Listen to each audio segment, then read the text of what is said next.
won't rest until we enact real change in this lawless agency. Vice Chair Luke. Thank you, Chairman Aguilar. Trump's tariffs continue to increase inflation. The recent producer price index came in hot, hot, hot. Economists predicted a 0.2% rise. It was 0.5%. And what that means is tariffs are now causing businesses to pass on these increased costs to consumers. And what is Trump focused on? Closing the Kennedy Center. Apparently, he couldn't even get Kid Rock to perform there. And now we have this hallowed, amazing institution of the United States closed because Donald Trump royally screwed up when he vandalized it by putting his name on it. I agree with Chairman Aguilar with everything he said about Trump's ICE and Border Patrol. Trump's ICE and Border Patrol interior operations are out of control. Not only did they kill 2 civilians last month, but you see continuing videos and stories of their abuses. We learned recently that ICE shackled a woman for 24 hours in a bathroom with 3 other men. The faucet didn't work, and when the men would go to a toilet, the woman would hide her face. We know that ICE also detained a 5-year-old citizen, Liam, who then got sick because of the horrible conditions at the detention facility, and a federal judge ordered the release because ICE is just flat out violating the law. It turns out some of the folks that ICE is taking came in here legally through legal processes last year. And if the Trump administration doesn't like that, they've got to change the law. They can't just take people who came in here legally and then try to deport them. And that's why you have judges doing what they just did in this case and release 5-year-old Liam. I also want to echo what Chairman Aguilar said about Kristi Noem. Under her leadership, the Department of Homeland Security has killed a number of Americans. She needs to resign or she needs to be fired, and if not, impeachment proceedings need to proceed. And with that, I yield back. Questions? Max? As you mentioned, a lot of Democrats have issues with the way DHS and Kristi Noem are handling situations in the U.S. As a result, how will you vote on the funding package later today, which does provide temporary funding for DHS? I think we'll have members on, some members will vote yes and some members will vote no. This has been a topic of discussion that we've had that you guys have reported on over the weekend. We had emergency caucus meetings where we were hearing from members. We understand the perspectives that our members bring to the table. Some of the appropriators feel like they need to support this deal. Other members feel deeply concerned that even 2 weeks of ICE continued funding is, in a sense, blessing what they have done and what they will continue to do, terrorizing our communities. But our caucus is united, and look, I know you folks are going to talk about this vote. We're opposing the rule because Speaker Johnson apparently told his crew that they could pass this on suspension over the weekend, as was reported. That's false. There was no discussion that would lead any rational person to believe that 100 Democrats could vote for this. If they have a problem passing these bills, they need to talk to Hakeem Jeffries. But the first step was in admitting that this can't pass on suspension. And so now they have to pass a rule. If they pass a rule, which we'll see in the next few hours, then we'll have a quick debate and we'll see where members land on this. This has been the unifying force of members, though, has been these themes, right? Has been Kristi Noem is the head of this agency that is seemingly lawless and doesn't care about the First, Second, Fourth, or 10th Amendment. And she's got to go. We want to protect our communities. We've said that from the very first press conference that the vice chair and I did last year after the president, pardoned violent criminals. And that continues to be a focal point, is what is best to protect our communities while respecting the rule of law. And what we know is that Kristi Noem she doesn't believe in this. They're willing to let Stephen Miller make policy over there, and I think what members were also showed is 59% of Fox. This is a Fox poll. 59% said ICE was too aggressive. So Speaker Johnson is on the wrong side of this. He's already dismissing some of the reasonable reforms that we're offering. The proof continues to be the American people speaking in a poll, at Fox, or speaking at the ballot in Texas. The American people are fed up of this. They are fed up of lawless ICE. They are fed up of runaway budgets with no accountability, and they are fed up of the rhetoric that Republicans are trying to offer to justify this lawlessness. And it's going to be on us. It's going to be on House Democrats to push back. And we will push back now. We will push back in February, and we will push back all the way through November until we get an opportunity to change the temperature in this place. A few weeks ago, I went to Minneapolis, St. Paul, and met with nonprofit groups and local law enforcement. We did a Democratic field hearing, and their stories of abuse are horrific. You have Trump's ICE completely being out of control. We also know that the public pressure is working. The Trump administration is starting to backtrack. They removed Border Patrol Commander-at-Large Greg Bovino from Minnesota. We also know that he has now engaged in anti-Semitic comments. He needs to resign.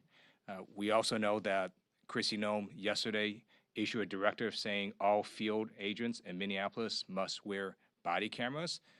That is a start, but every one of their agents across America needs to wear body cameras like real police officers do. And I encourage American people to continue this public pressure and to exercise their First Amendment rights. Michael? Just to drill down before I ask my question, you're going to wait to see if the Republicans can pass a rule before you decide how you're going to vote, or you know? Or I'm going to wait until we pass a rule before I tell people what I'm going to vote. But either way, it serves the same purpose. But look, we've over the last couple of days, the vice chair and I have tried to create an environment with the leadership team where we hear directly from members who are struggling, who are frustrated by what they see. And the week back home, where we talked to folks in our communities about the local lawlessness of ICE. Really put a finer point on that. We weren't, in D.C. comparing notes. We were back home talking to our communities, and we're the ones that have to look folks in the eye who have experienced some of these tragedies and horrific behavior. The vice chair in Minneapolis, St. Paul, and many other folks visiting ICE detention facilities or trying to visit ICE detention facilities or talking to community leaders and advocates. But time and time again, what we hear from our colleagues is we have to make changes. We have to reform DHS. They were given unlimited amounts of money by House Republicans, and we need to have meaningful reforms because they are unchecked. They have been proven time and time again unworthy of our trust and unworthy of the benefit of the doubt. All of us are here on the Democratic side. I know the vice chair and I feel this way. We want government to work. We know it can be an instrument of good. We know it can help people in their daily lives. And what these folks are doing sets all of us back because they are now going to be afraid. And I talked to our local law enforcement leaders about this in San Bernardino County last week. Local law enforcement is concerned that people aren't going to report crime or they aren't going to say that they are a witness of a crime, because they're afraid that everybody is working with ICE. And that hurts us. If people don't feel like they can answer a police officer's question on what they saw for fear of their status, that sets us all back. And by the way, every one of these law enforcement agencies, I met with locally, they have an identifier on them. They have their name on a polo. They have their name on their uniform. It says which agency employs them. They have a clear identifier as to who they are and where they work. Shame on us if we can't create an environment that mirrors exactly what our local governments have been doing and have been doing well and have been doing with the trust and support of our community members. Mr. Chairman, really quickly, you all got a 3-year extension through a discharge petition during the last shutdown, after the last shutdown, and it's languishing in the Senate right now. It's not looking like it's going to get Yeah, get yeah. a vote. You and Republicans are far apart on these reform demands that you all are looking to get. In a world where any of these reforms happen, and we can talk about how all the different ways that they could, are you concerned that the same thing that's happening with the ACA subsidies, where the bill is languishing in the Senate right now, is the same thing that will be happening on ICE and DHS reform? No, I'm more hopeful. I'm more optimistic that that House Democrats and Senate Democrats are united in reforming ICE, and I know that our Senate colleagues are supportive of the Affordable Care Act tax credits too.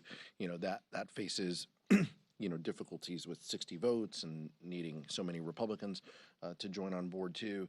But I will tell you that the conversations I've had with a small amount of senators, it leads me to think that they are united with us. They want to stand, with us to reform this terrible agency, and they're willing to, stand up and speak up and use their voice and their platform and their vote in order to make that happen, because they see what we've all seen. They see that this administration is trying to tell us, don't believe your eyes, trust us, and we know that they're not worthy of that. So, I feel confident in the strength of the House Democratic Caucus and our unified purpose and message. No matter what the vote outcome is, we're going to walk out and we're going to be focused on how we get rid of Kristi Noem and how we ensure that DHS is a reasonable organization, and that's going to take significant reforms to get there. Senate Majority Leader Jonathan said this morning that it's an impossibility that there would be a deal within the next 10 days. If that's the case, do House Democrats plan to uniformly vote against another CR for DHS? One step at a time. We got the rule vote in front of us this morning, and in the afternoon we have our vote. I'm not going to presuppose what's going to happen in 10 days today, but I will tell you that it's been shocking to see that House and Senate Republicans don't even want reasonable reforms to this lawless agency. They're seeing the same numbers and the same polls we are. The American public is standing with us and asking us to do something, and John Thune and Speaker Johnson are willing to just do nothing. They're willing to just let the status quo continue. House and Senate Democrats have said time and time again that that's not going to happen. Andrew, and then. Grassroots groups, progressive members have said that letting DHS funding continue to lapse is in itself the leverage that is needed to do things like get Kristi Noem out of office, to get significant reforms at ICE, including beyond body cameras and things that folks say are not significant enough in the aftermath of these Minneapolis shootings. What will you say to the base when inevitably there are enough members who have said they're going to vote to pass the government funding bill on final passage? What will you say to the base when they say you guys have just given up your leverage? What I'll say to all of you and what I'll say to the members, first, we got to see what happens with this rule vote. You're making an assumption that this package passes in the afternoon, and I think that's fair. That's fine. I'll play along.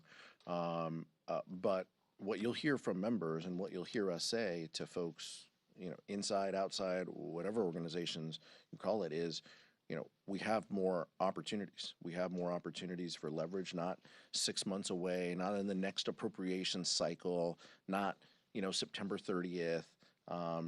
We have some opportunities to make our voices heard in the next 10 days. And if we can build a coalition that includes our Senate colleagues and includes the American public who are seemingly already with us, that's a good first step. So that's what's in front of us. We'll see what happens with this vote, but I feel very confident saying that House Democrats are going to emerge and to say we need reforms on ICE. We have a list that we want done, and we aren't settling for half measures. And if Leader Thune and Speaker Johnson don't want to come to the table and negotiate real reform, then they're going to have to explain to the American public why they're shutting down, agencies. And maybe that's something they're comfortable, doing, but that's not going to be on us. It's going to be on them approving the lawlessness of ICE without making simple reforms that respect the First, Second, Fourth, 10th Amendment, and tries to offer some level of accountability and oversight over these agencies. Thank you, Chairman. It appears this deal we're voting on today stems from Leader Schumer talking directly to the White House. Do you feel that House Democrats are being included enough in those conversations, especially if we get down to the road of negotiating possible changes to ICE later on?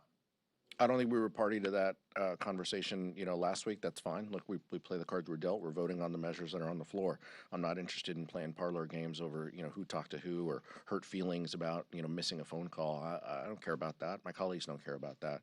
This is the vote in front of us. This is what we have. We have a rule vote coming up shortly, and then we have the full bill that includes the full year funding measures for the 5 agencies and the 2-week CR for DHS. That's in front of us. We've been asking for simple reforms to this lawless agency. We're going to continue to work with the American public and build a coalition that gets that accomplished, because nothing's going to change until we actually enact meaningful reforms to this agency. I wanted to ask in regards to the Clinton's failure to testify ahead of the contempt vote. Republicans gave them a noon deadline. I'm curious, there seems like obviously several Democrats broke with the party to recommend it out of committee. I guess, do you guys think, do House Democrats owe it to a former president and a former presidential nominee of their party to protect them from bipartisan subpoenas? Like, this is about, and I don't want to get ahead of the committee. Robert Garcia and the committee members can talk about their votes and explain their votes, but criminal contempt of Congress is a very serious thing that should be reserved for, we should only vote on something that serious when someone completely thumbs their nose at Congress and doesn't want to, come in and meet. The Clintons have proposed a schedule to meet. They've accepted every condition that the chairman has offered. So clearly there is no basis behind a contempt vote, and a yes contempt vote right now. There's no basis for that. We won't support that. It's completely ridiculous, and it just shows the partisan nature of Chairman Comer. Right? I told you before when this came up a couple weeks ago, right? Like, this is all political theatrics. This is about him wanting to score political points because he probably was at a rally at some point and yelled, lock her up. That's all this is about, is him trying to fulfill that, conservative, wet dream to make that happen. And so that's just that's where we are, and that's the politics of this moment. But there's no basis for a contempt vote, and I hope one doesn't come to the floor. So why are Republicans so interested in Bill and Hillary Clinton? It's because they're trying to distract from the fact that Donald Trump is in the Epstein files thousands and thousands of times. In those files, there's highly disturbing allegations of Donald Trump raping children, of Donald Trump threatening to kill children. So I encourage the press to go look at these allegations. And I'm highly disturbed that Deputy Attorney General Todd Blanche just got the law wrong. Yesterday, he said, essentially, that it is not a crime to party with Jeffrey Epstein. Well, that's actually not correct. If Jeffrey Epstein was human trafficking minors for these sex parties, and you show up and patronize the establishment at that party, yes, you're guilty, because patronizing is part of the law, of the federal sex trafficking law. So Deputy General Todd Blanche just got that wrong, which maybe explains why they aren't investigating all these folks, including Donald Trump. He needs to read the law and investigate these people. He also needs to resign, not only for not knowing the law, but a massive, not only screw up, but the biggest privacy violation in history. They release a lot of pictures of minors unredacted, just violated the privacy of these girls. It is uncalled for what they did. The one thing that they could not do under this law was to invade the privacy of these women now who were girls at the time who were victims of sex trafficking. Also, he met with Ghislaine Maxwell, moved her to a minimum security prison, and then got a puppy for her. So for all those reasons, he's just got to leave the Department of Justice. Thank you.